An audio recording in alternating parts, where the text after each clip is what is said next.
هذا هو السفر الأخير، قدر الصغير مع الكبير، والموت سهم نافذ يفني الغني أو الفقير.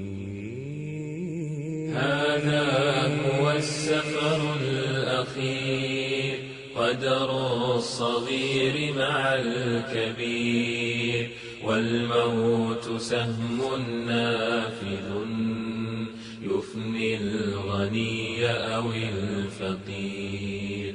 هذا هو السفر الأخير، قدر الصغير مع الكبير، والموت سهم نافذ يفني الغني أو الفقير.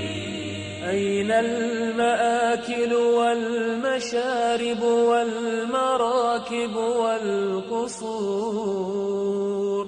أين النضارة والجمال؟ وأين رائحة العطور؟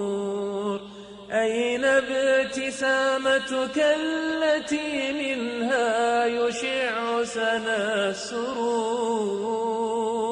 بل أين صوتك في المجالس ذلك الصوت الجهور؟ بل أين عزتك التي صعدت إلى برج الغرور؟ بل أين ذكرك بعدما كنت المعرف والشهيد؟ هل مخبر عن ذلك المسكين كيف هو المصير؟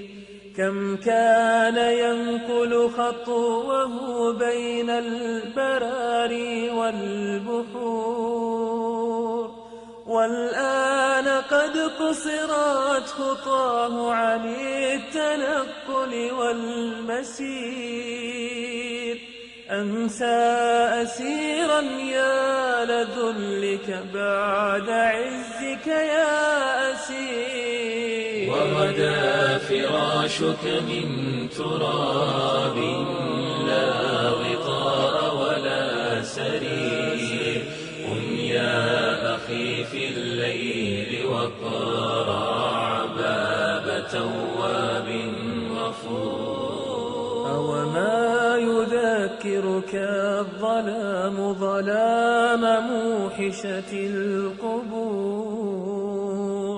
أطل السجود لعل وجهك أن يفوز ببعض نور، من نور خلاق البرايا في المقابر والنشور.